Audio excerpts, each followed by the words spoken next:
sat there watching it, and there was a lot of things that happened through the night where I was a little bit confused by it. So we'll go into that in a minute. But Anthony Joshua's performance for me was a 5 out of 10 performance. Okay, he got the job done. He knocked out Helenius in round 7 with a decent set it up with a body shot, through an overhand right hand, and knocked Helenius out. I mean, Helenius was exhausted by that point, which is why I thought the knockout came.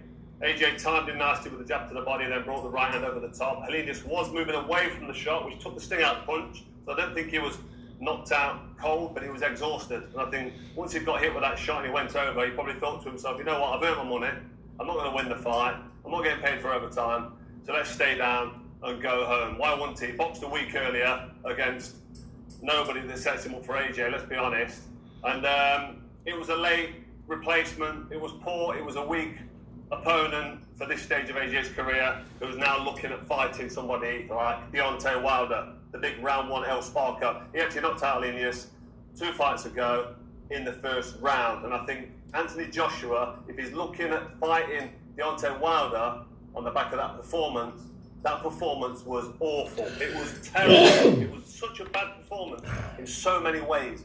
It was tentative.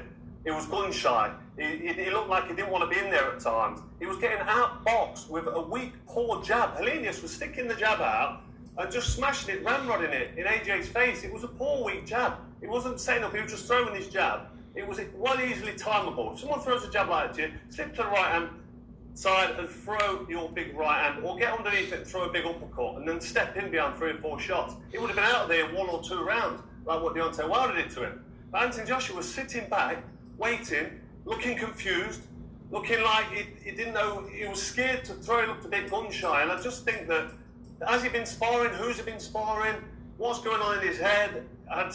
Listen, he's not ready for the Deontay Wilder fight. I really don't think he is. That performance does not set him up for a big showdown with Deontay Wilder.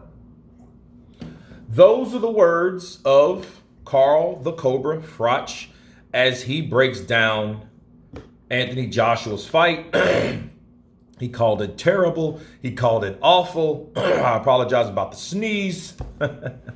Sometimes it happens that way. But let me counterpunch. Carl Froch, his breakdown, okay, was on point.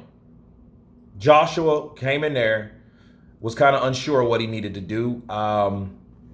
The only explanation I could give you guys is, he came in there with a last minute replacement. You have to take that into consideration. You have to understand that Joshua expected to fight Dillian Whyte. Now we look at Dillian Whyte now and that fight. Like, how would that have been?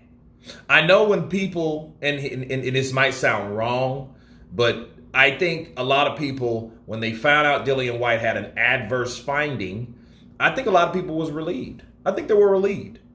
Think about it. I mean, they were, oh, thank God. Because Dillian Whyte was with Buddy McGirt. He longed the cross guard defense, and he, and I think that protected him a lot of times, especially against hooks. But then I don't think this is the aggressive Joshua they're used to. I think he's kind of tentative and kind of looking for shots. And then the thing is, it took him 8 rounds to do it. But in the meantime, he got busted up. We seen Joshua in that fight. I'm like, damn, Joshua's getting jacked up. He looking like Errol Spence.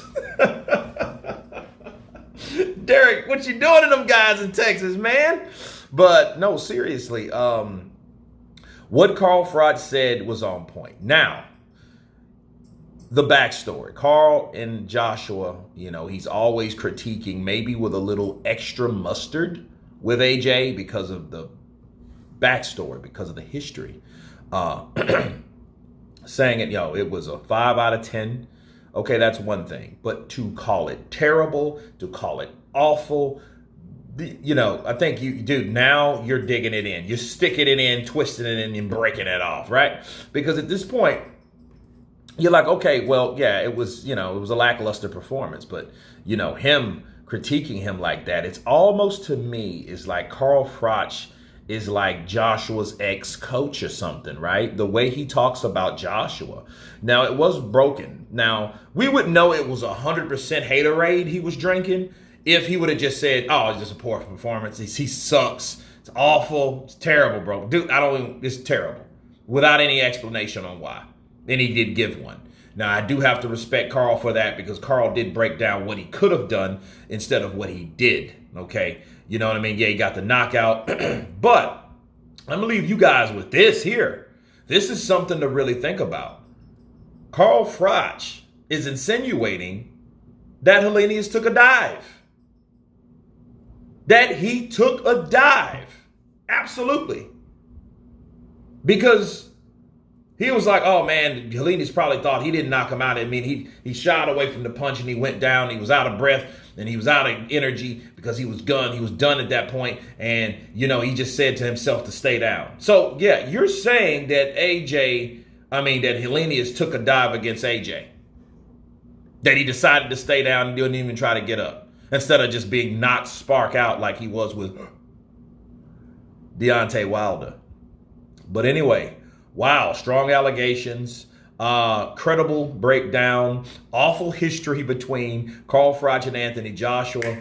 Keep that in mind. Of course, please subscribe. And you guys been Counterpunch. Peace!